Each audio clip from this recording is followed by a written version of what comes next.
Okay. David, real quickly, I'd like to, if I could, just turn around here so I can kind of like, with, in wheelchairs, we have our own language and our own way of moving around each other, don't we? Okay. Okay. David Carey,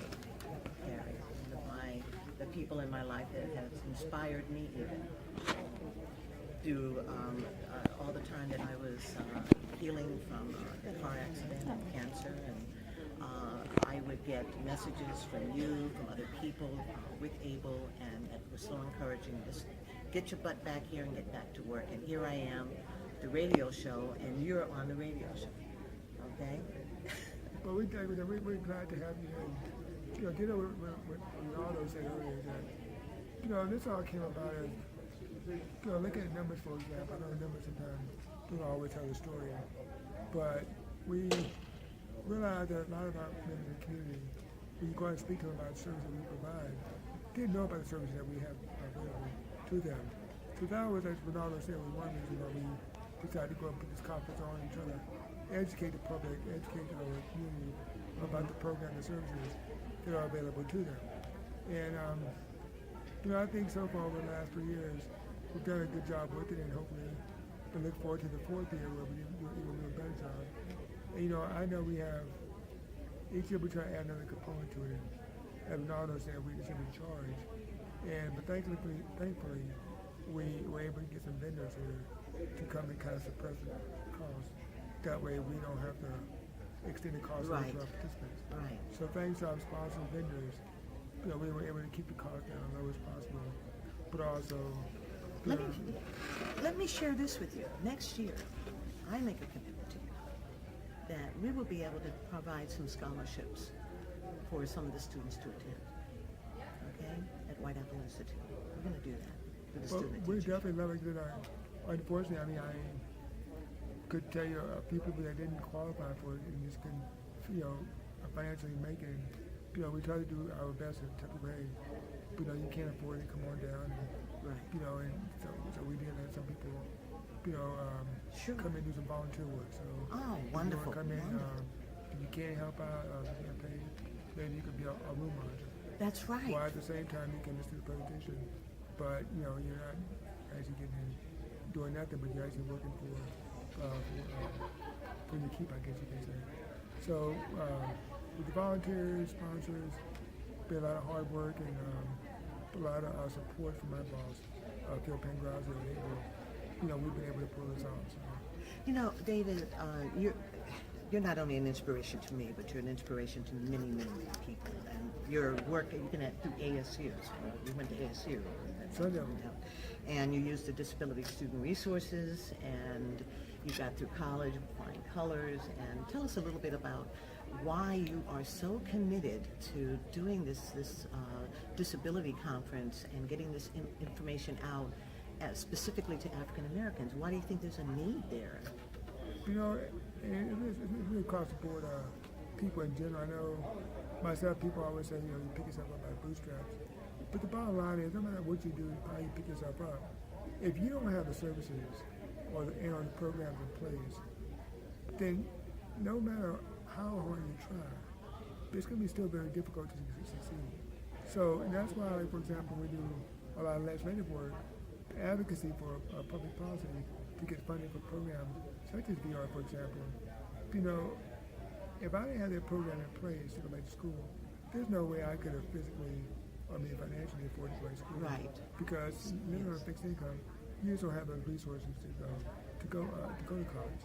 And so that's why I think it means a lot to me, because I know what opportunity I had, and the reason why I had that opportunity is because those programs and services and funding stream was in place.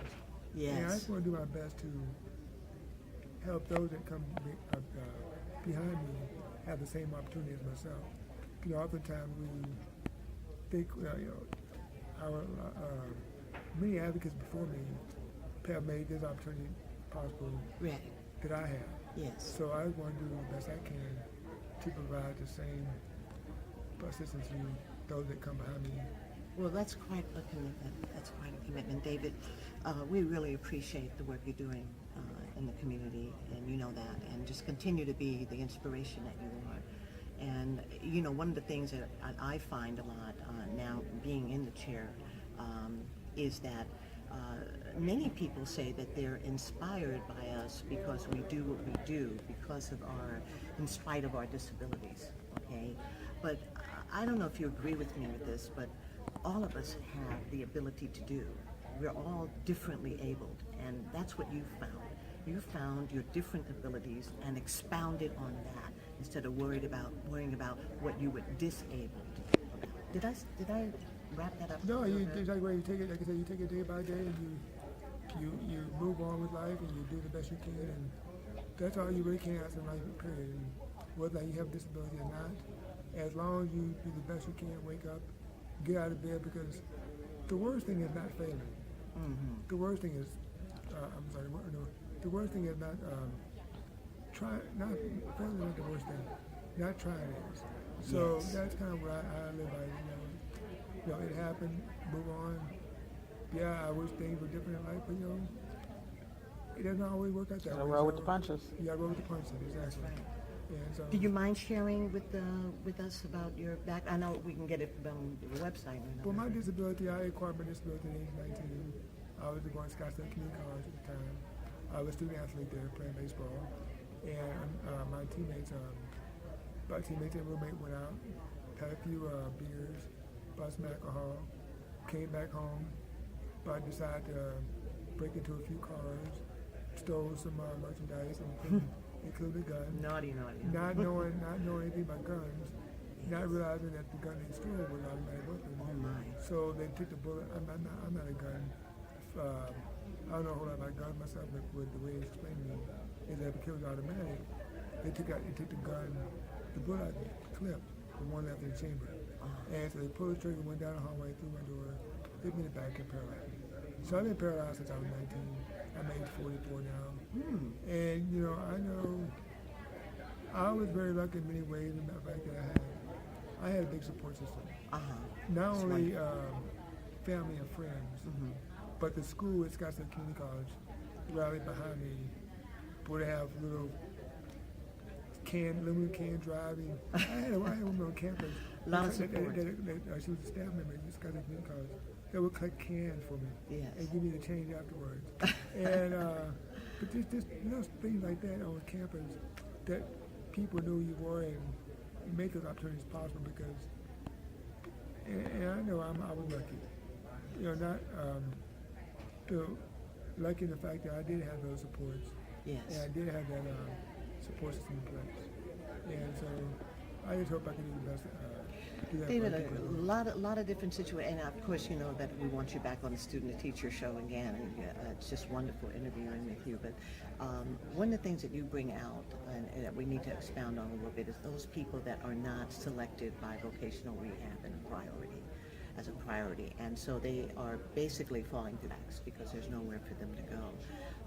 One of the things that White Apple Institute has done, not only with the radio show, but is trying to give emotional support and crisis stipends to those students so that if they need money to just take a test or to fix a flat tire or to fix something on their wheelchair and they can't get into a place to do that, we provide some kind of stipend for them to do that with. And we're hoping that there are people out there that can find the same support system that you have and still have today. But if they don't, David, you and I can still tell them, you can still do it, right? Yeah. Oh yeah, you never give up. I mean, there are supports out there, and grad student and all this stuff. There's other ways, but you just have to, find those ways. There you go. Thank you so much, David Carey, for your interview today.